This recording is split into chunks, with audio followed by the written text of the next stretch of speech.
buenas tardes. Mi nombre es Karina Ormachea, soy médico emergencióloga del Hospital Rebagliati, docente de ustedes en las prácticas, y hoy vamos a desarrollar dos temas, la doctora Rivas también. Yo voy a empezar revisando con ustedes lo que es estatus epiléptico. ¿Todos ven bien? ¿Se oye bien? Sí. Ya, muy bien. El estatus epiléptico es considerada una emergencia neurológica. La definición es una crisis epiléptica que tiene una duración mayor a 5 minutos o que puede durar, o que pueden ser dos crisis y recuperación del estado de conciencia en un lapso de 30 minutos. ¿Por qué se considera una emergencia? Porque puede causar en muchos de los pacientes muerte neuronal y por ende, incluso si es que esto no se revierte inmediatamente, muerte del paciente.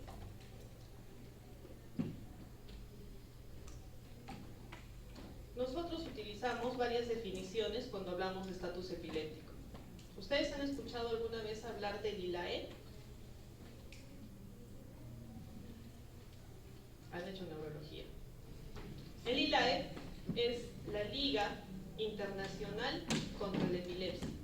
Ellos hacen revisiones cada cierto tiempo de las definiciones que van a utilizar en cuanto a epilepsia y hacen recomendaciones en función a ello.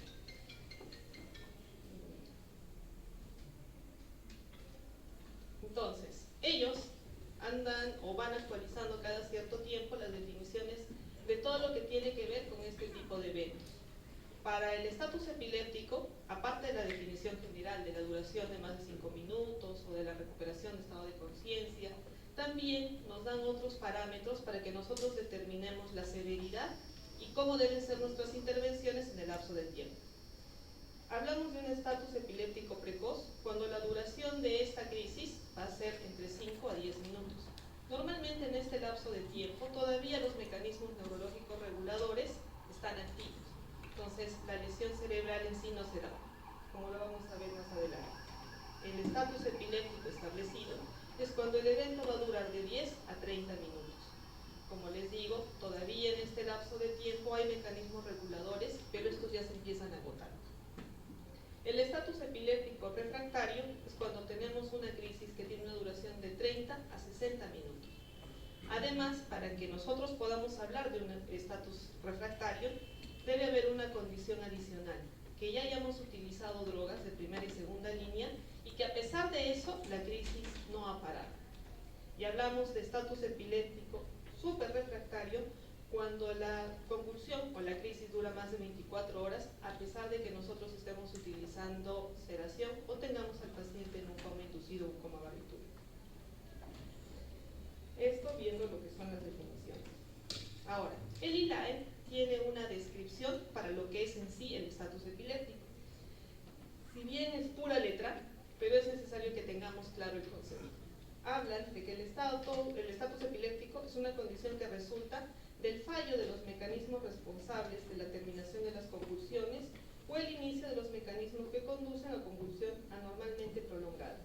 Hablan de un punto de tiempo T1, que se supone que es esta primera fase, y además hablan de un tiempo o punto temporal T2 en el cual las consecuencias a largo plazo de que esta condición o esta crisis epiléptica no se corte pueden generar una lesión neuronal y la muerte, produciendo alteraciones en las redes neuronales.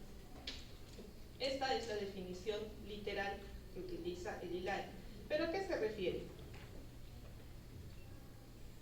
Cuando nosotros tenemos un paciente que tiene una crisis epiléptica, en una diapositiva siguiente vamos a ver las diferencias entre crisis, epilepsia o síndromes epilépticos. Cuando un paciente tiene una crisis epiléptica, lo normal, si bien es cierto, es patológica el evento, lo normal es que los mecanismos reguladores del propio paciente, activación de canales iónicos, transformación del flujo sanguíneo cerebral y la liberación de determinados neurotransmisores, hagan de que ésta se autolimite en un lapso de tiempo. La mayoría de crisis se suelen autolimitar antes de los 2 minutos. Si nosotros vemos que una crisis convulsiva empieza o una crisis epiléptica dura más de 2 minutos, lo más probable es que esos mecanismos reguladores hayan fracasado. y que esta convulsión pueda extenderse en el tiempo. Si bien es cierto, la clasificación o la definición nos pone como corte 5 minutos, nosotros en la experiencia práctica y en muchos estudios que ya están publicados, dicen que a partir del segundo minuto el éxito de que, o la capacidad que tiene el cuerpo de limitar esta crisis es muy corto. Entonces, lo más probable es que sí.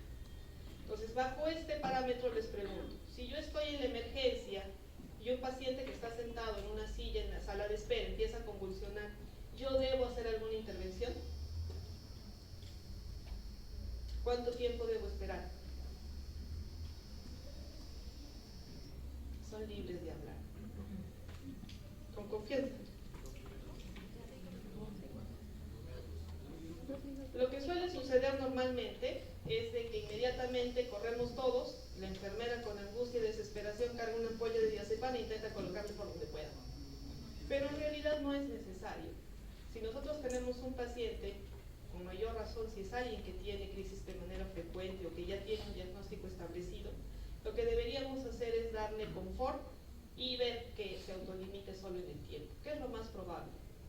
Ya está descrito que entre el 6 y el 15% de los pacientes con epilepsias conocidas pueden tener en algún momento de su vida estatus epiléptico, pero hay un 85% que no lo va a hacer. Entonces nosotros podemos darle confort y observar. Es innecesario que hagamos una intervención en este lapso de tiempo. Pero si yo a partir de los 2 minutos veo que la convulsión persiste, es muy probable que eso ya no vaya a autolimitarse solo. Entonces, en ese caso, sí me voy preparando para una intervención. Como les muestro acá, en la gráfica, ven que la posibilidad de ceder espontáneamente es más o menos a partir del segundo minuto. Pasado este lapso de tiempo, cada vez la liberación de neurotransmisores, las alteraciones a nivel de los canales iónicos de la neurona empiezan a deteriorarse. Cuando llega a partir de los 5 minutos, ya no se va a autolimitar sola, ya necesita alguna intervención. Es ahí cuando nosotros deberíamos dar el tratamiento. Ahora, si yo no llego a intervenir en este lapso de tiempo, o sea, si mi paciente está en casa y su convulsión persiste más de 5 minutos, a partir del minuto 5, todavía el cuerpo y el cerebro tienen la capacidad de dar soporte a la neurona para que no sufra ningún daño. O sea, no significa que yo lo voy a dejar todo este lapso de tiempo, pero todo este lapso de tiempo entre T1 y T2, todavía los mecanismos reguladores van a hacer que mis neuronas sobrevivan, sin que tengan hipoxia, sin que tengan liberación de lactato, sin que tengan destrucción de las redes neuronales, que es lo que comenta la definición. Cuando yo no logro intervenir o revertir la convulsión o la crisis por encima de 30 minutos, todos esos mecanismos reguladores fracasan. Y ya se evidencia una lesión neuronal, que si nosotros no podemos controlar por más de este tiempo, el paciente puede tener secuelas severas. Por eso es una emergencia neurológica. Entonces, todo paciente que nosotros tengamos dentro de esta definición debe ser atendido inmediatamente, de preferencia en una unidad. ¿Cuál es nuestra unidad de prioridad 1? El shock trauma, porque es probable que requiera una serie de intervenciones invasivas para que nosotros podamos controlar este tipo de crisis. Ahora, si hablamos de epidemiología, como les decía, los pacientes que ya tienen el antecedente de epilepsia pueden hacer estatus epiléptico hasta en un 15% de porcentaje total de la población total. Ahora, cuando son pacientes que nunca han tenido diagnóstico, que pueden tener causas reversibles de las crisis convulsivas, hasta en un 50% pueden debutar estas causas o estos eventos con estatus epiléptico. La mortalidad en Estados Unidos, ustedes saben que en Perú muchos de estos estudios no los podemos hacer. Casi siempre nuestros datos epidemiológicos son traspolados a Europa o Estados Unidos. En este caso los datos que tenemos son de Estados Unidos. Pueden ser hasta del 28%.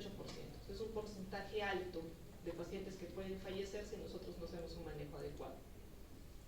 Y las secuelas hasta un 16%. O sea, si ustedes sacan el porcentaje, son valores altos y que definitivamente implican calidad de vida y riesgo de muerte.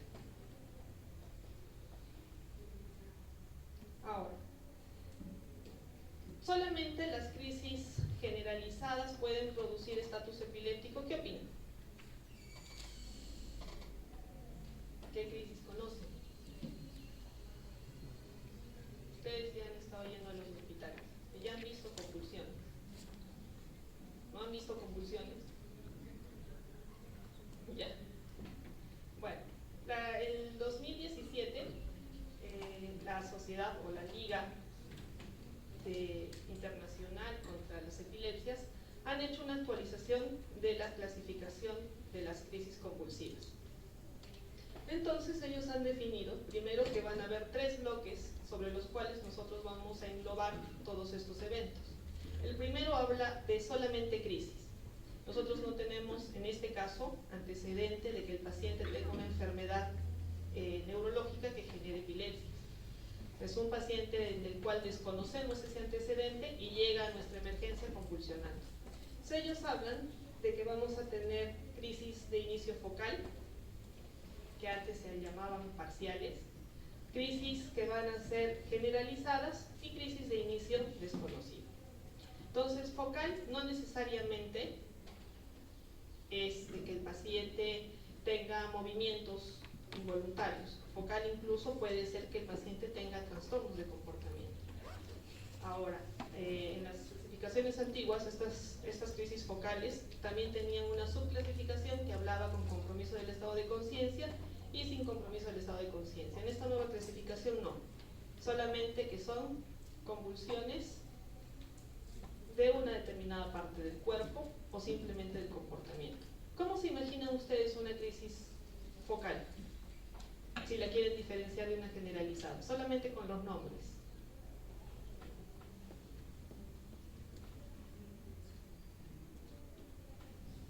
Si no hablan, nos vamos a quedar más tiempo acá conversando. Una idea. Si hablo de focal frente a generalizado, ¿cuál sería la diferencia? En una sola. Está dentro de, no necesariamente, como les digo, en la clasificación anterior hablaban de focales con alteración del estado de conciencia y sin alteración del estado de conciencia. Pero focal, si hablo de toda mi anatomía, puede ser solo una extremidad, puede ser solamente una parte de mi cuerpo. Generalizado, ¿qué se referirá? Que todo se va a mover. Entonces, bajo esa circunstancia, normalmente las focales no van relacionadas o no van acompañadas en su mayoría de trastorno de conciencia, pero algunas sí, más las que tienen crisis de ausencia, por ejemplo. Ahora, las generalizadas son las que normalmente nosotros vemos y las más llamativas, ¿no? Por ejemplo, las convulsiones tónico-clónicas, pero también existen solamente las convulsiones tónicas, también existen las mioclonías. Entonces, estas también son consideradas crisis generalizadas. Y las de inicio desconocido, que nosotros no sabemos cómo se han iniciado y a veces el paciente simplemente llega con trastorno del estado de conciencia. Después tenemos los tipos de epilepsia. El ILAE dice que las epilepsias son cuando nosotros ya tenemos el diagnóstico del paciente. Ella es un paciente con una enfermedad neurológica que normalmente ha tenido episodios de convulsiones, sean focales, sean generalizadas o incluso en esta nueva clasificación incluyen este tercer tipo, combinadas generalizadas focales. Es un paciente que tiene alguna enfermedad que ya recibe tratamiento y que puede alternar crisis focales, crisis generalizadas y también incluyen aquí las de causa desconocida. Este paciente ya tiene estudios, es conocido por el neurólogo, tiene tratamiento, tiene imágenes, pero todavía no han determinado cuál es el origen principal. Y ahí va la tercera o el tercer grupo, que habla de los síndromes. Síndromes es el paciente en el cual ya saben el origen de sus epilepsias. Por ejemplo, puede ser una malformación arteriovenosa, puede ser una tumoración que ha sido estudiado, tiene electroencefalograma y han determinado la causa que ha originado esto. Entonces, bajo esto, nosotros podemos diferenciar y reconocer cuando nuestro paciente tiene una convulsión y cuando esa convulsión está generando estatus epiléptico. Ahora, en cuanto a la etiología, tenemos la etiología estructural. Por el nombre, ¿qué creen ustedes que es? ¿Estructural? ¿Estructural? Estructural, ¿qué es estructural? ¿A qué se refiere? Que la anatomía está alterada, que hay algo en mi cerebro, sea vascular, sea una masa, que genera que este tipo de descargas sean anormales y se puedan generalizar a todo el cerebro y producir una crisis que se puede prolongar en el tiempo. Genética. Está estudiado ya que hay algunas alteraciones cromosómicas que pueden producir epilepsias, convulsiones. Entonces, a eso se refiere cuando hablan de síndromes, determinar cuál de estos cambios puede producir estas lesiones. Infecciosas. ¿Qué infecciones creen ustedes que pueden producir convulsiones? Meningitis. Las meningitis, las encefalitis. ¿Qué más? VIH. ¿Qué más?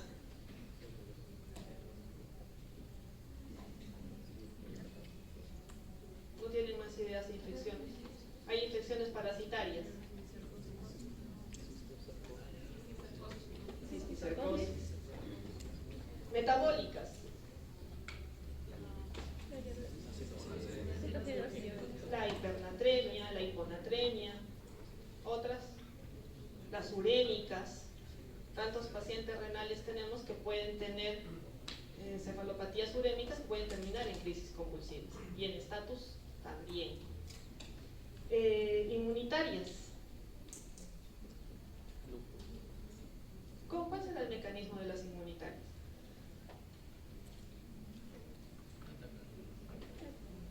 Son encefalitis por anticuerpos.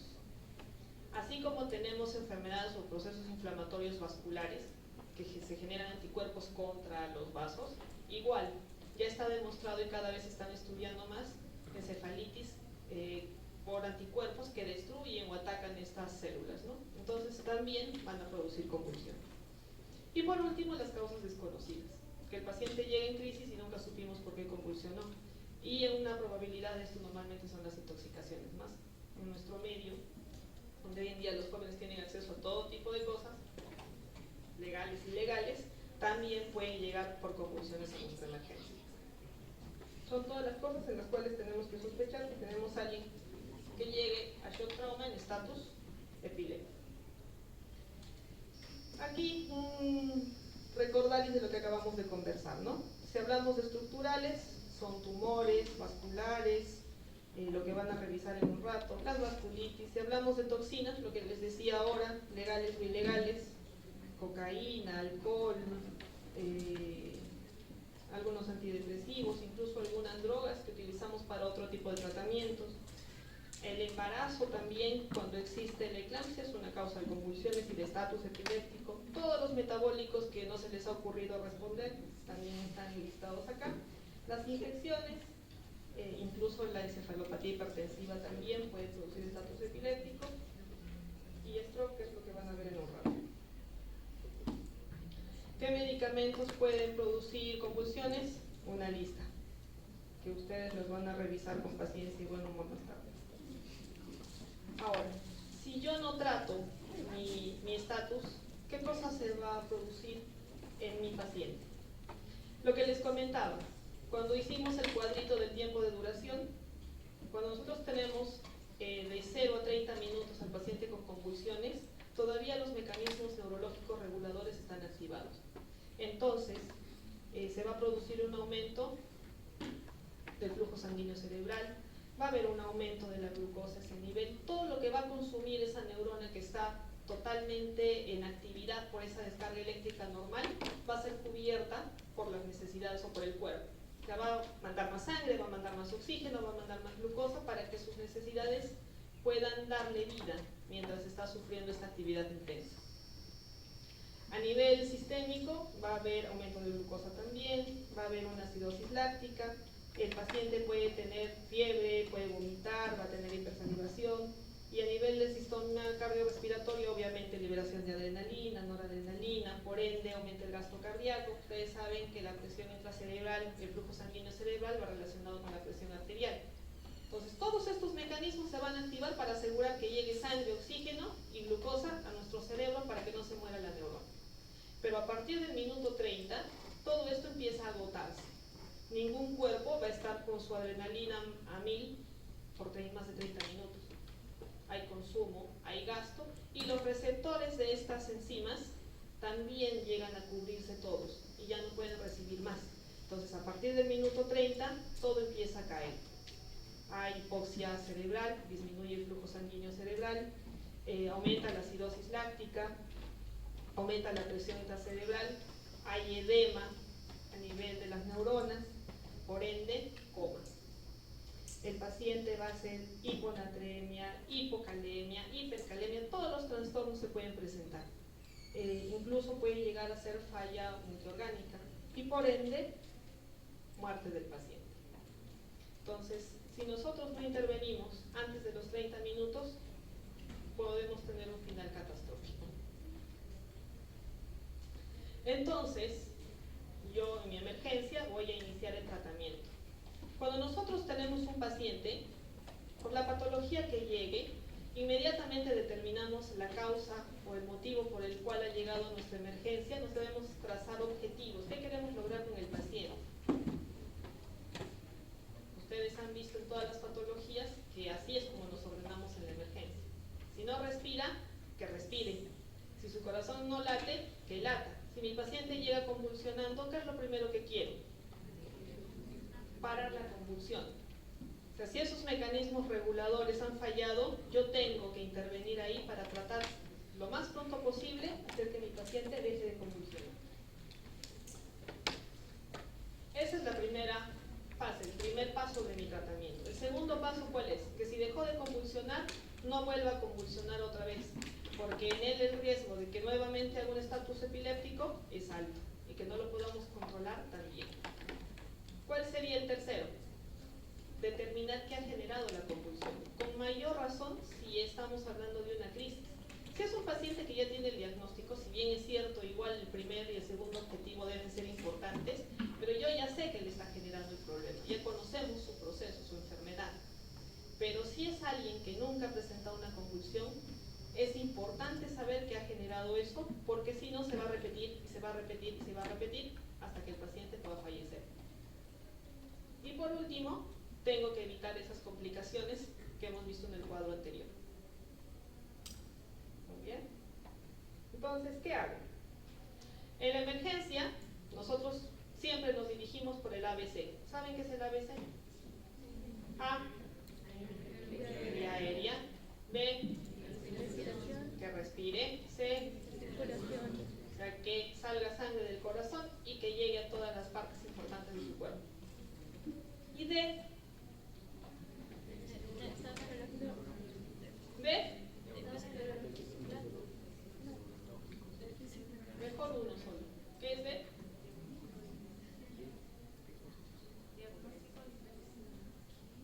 Estado neurológico. ¿En inglés qué significa? Habla del estado neurológico. Entonces, para nosotros también debería ser importante hablar del D, porque mi objetivo es de que se preserve esa función cerebral. Y si es que ya tiene alguna lesión, identificarla. Si la causa de este estatus epiléptico es un infarto cerebral o es un evento vascular hemorrágico, entonces yo lo debo identificar también. Así de importante es para poder tratarlo. Ya, entonces, aseguro mi ABCD. Entonces, si requiere oxígeno, le doy oxígeno. Si requiere intubarlo, intubo. Si requiere medicamentos para que la presión esté bien, le damos lo que requiere. Luego, ¿qué tengo que hacer?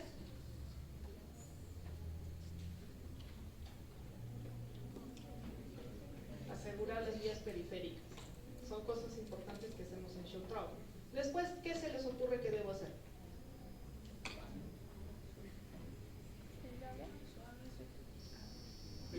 Para nuestro cerebro, la glucosa es un componente muy muy importante y es la causa de muchos de los eventos por los cuales llega el paciente mal neurológicamente a la emergencia. Entonces, dentro de todas las pruebas que debemos hacer de prioridad y que no nos lleva más de, no sé, 1 minuto y medio, 2 minutos, es medir la glucosa. Entonces, ustedes conocen el hemoglucotest o las tiras de glucosa, eso se debería hacer en todo paciente que llega convulsionando con trastorno de conciencia. Seguido a eso, hacemos todas las pruebas que van a demorar lo que tengan que demorar. En mi hospital, de 2 a 3 horas. Seguido de las imágenes. ¿Qué imágenes le pediría?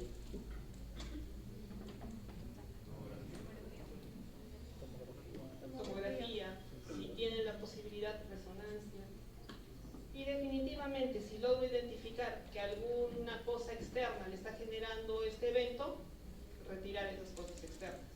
Si llega un paciente intoxicado, que ya por el olor, por el antecedente, me dicen que digamos son órganos fosforados, que eso genera la convulsión, haremos el manejo y lavaremos y bañaremos, si es que ya tenemos identificada la causa.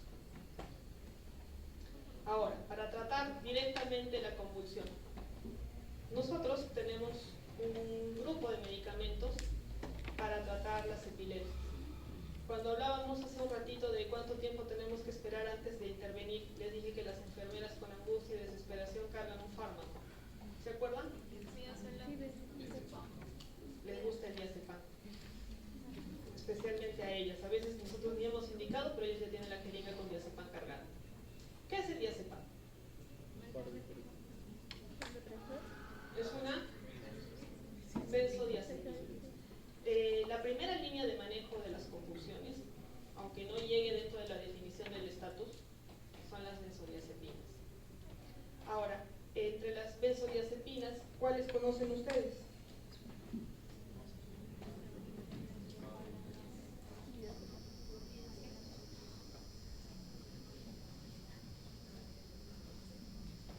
Aquí hay algunos, miren. Los 3 primeros son benzodiazepinas. Diazepam, lorazepam, midazolam.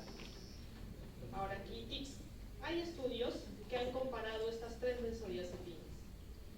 Si bien es cierto, hay recomendaciones de que el lorazepam debería ser la primera que utilicemos, en los estudios recientes, algunos publicados el año pasado, se ha demostrado que el midazolam tiene mayor efecto para revertir un estatus convulsivo entre los 5 y 10 minutos. Hasta de un 75% frente al lorazepam y diazepam, que suele ser menos del 50%. Entonces, esa debería ser nuestra opción. Incluso en el prehospitalario, ¿saben a qué me refiero con el prehospitalario, no es cierto? ¿Qué es? Cuando lo tienen en su casa o en la ambulancia. Eso es prehospitalario. Entonces, a veces en el prehospitalario, cuando ustedes trabajen en ambulancias, ni bien se gradúen, no van a poder ponerle la vía, no tenemos esa pericia. Muchos no la tenemos. Entonces, puedo utilizar estas benzodiazepinas intramuscular, el midazolam está indicado, o incluso intranasal. Se administran unas gotitas intranasal y también se logra el efecto. Obviamente depende del peso, del tamaño del paciente, ¿no? Pero para nosotros en un adulto debería ser, si no logro acceder endovenoso, intramuscular. Ahora, estas son de primera línea. Para nosotros, por lo que les acabo de comentar, nuestra opción debería ser midazolam o diazepam. Ahora, aquí también hay otra cosa que nos importa mucho. Si yo le voy a poner diazepam, ¿cuánto tiempo es la vida media del diazepam?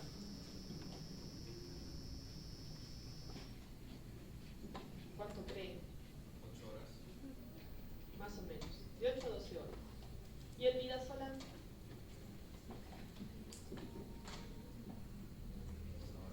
30 minutos. Hasta 45, 1 hora, dependiendo del paciente. ¿Por qué me interesa el tiempo o la vida media de estos fármacos?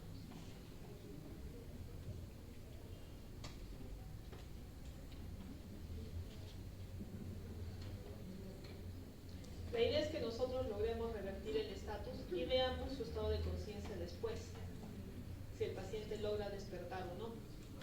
En muchas emergencias nosotros no tenemos el electroencefalograma para que hagamos la medida, y si lo tenemos, muchos no lo sabemos leer. Entonces sí nos interesa ver si el paciente logra despertar no recupere el estado de conciencia entre crisis y crisis. Entonces, sí es importante también que nosotros tengamos en cuenta cuando utilicemos un fármaco, cómo va a actuar y cómo va a afectar a mi paciente y cómo va a afectar la evaluación que yo voy a hacer a posteriori. Ahora, esos son de primera línea. De segunda línea tenemos los anticonvulsivantes que están en la diapositiva: fenitoína, ácido valproico, fenobarbital y el levetiracetam. Lo que más utilizamos normalmente es fenitoína. Lo cargamos al paciente para asegurarnos de que se impregne la neurona y evitar de que nuevamente haga estas descargas anormales, y el ácido valproico. También han comparado todos estos, y los que tienen mejor efecto como de segunda línea son la fenitoína y el ácido valproico, frente a los otros dos fármacos. Y los de tercera línea, eso significa que ya fracasó la benzodiazepina, ya fracasaron los anticonvulsivantes y voy a recurrir a los anestésicos. Entonces, en este caso, vamos a utilizar infusión de estos medicamentos, midazolam, propofol, o vamos a utilizar pentobarbital o tiopental. Eso significa de que mi paciente ya está en un cuadro refractario, porque no ha respondido primera y segunda línea. Entonces, aquí nos da más o menos en qué lapso de tiempo deberían actuar, en qué momento deberíamos administrar los fármacos, en qué dosis deberíamos administrarlos y qué cosa esperamos lograr, ¿no? Mi paciente llega, el ABC, laboratorio, la vía. Si sospechamos de que es por algún déficit, lo corregimos, por ejemplo, destrozo.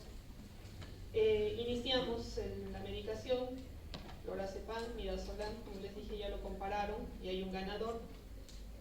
Si no responde, empezamos con los anticonvulsivantes, damos la fenitoína, dosis de carga, el ácido valproico. No responde, pasamos con los anestésicos o las infusiones. Midazolam, propofol, no responde y damos pentobarbital. Es así como deberíamos hacer el manejo de nuestro paciente. Y las dosis de todos los fármacos. Bueno, describir uno por uno, yo sé que ustedes lo van a leer porque son todos buenos alumnos bien aplicados. Ahora, les había comentado que hay determinadas causas o etiologías que pueden generar estatus convulsivo que no necesariamente están directamente relacionados con daño estructural a nivel del cerebro. Por ejemplo, si tenemos una paciente con eclampsia, ustedes están haciendo gineco, así que están expertos en el tema. ¿Qué le doy? ¿Qué le doy? Sulfato de magnesio. ¿Qué más? Manejo la presión arterial. Si tengo un paciente intoxicado por isoniazida, piridoxina. Si tengo un paciente con hipoglicemia, dextrosa. Si tengo un paciente con hiponatremia, solución salina 3%, le pueden poner con mayor porcentaje dependiendo de lo que requiera su paciente. Si tiene un proceso infeccioso, le daría antibiótico. Ya, chicos. Y por último, si es estructural por alguna hemorragia, si es un hematoma subdural, epidural, llamaré al neurocirujano y que drene lo que le está generando la convulsión. Y aquí otro resumen, ¿no? Esto me lo facilitó el doctor Ciro Salazar, que era el que daba el tema. Me parece que está bien estructurado, por eso le he pirateado la diapositiva. Para que recordemos y ordenemos nuestras intervenciones. ¿Alguna pregunta? Sí, doctor. Doctora, ¿hasta cuántas veces podemos repetir la dosis de midazolam? Se le da una vez. ¿Solo una? Si no responde, paso a la segunda línea. Por el algoritmo dice puede repetirse. Si yo voy a repetir indefinidamente, va a seguir convulsionando. Gracias, doctora. Por eso dicen, se da la dosis, no responde, pasamos a segunda línea.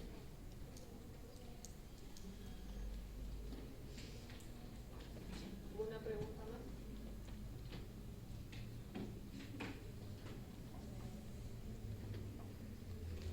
Muy bien, gracias chicos.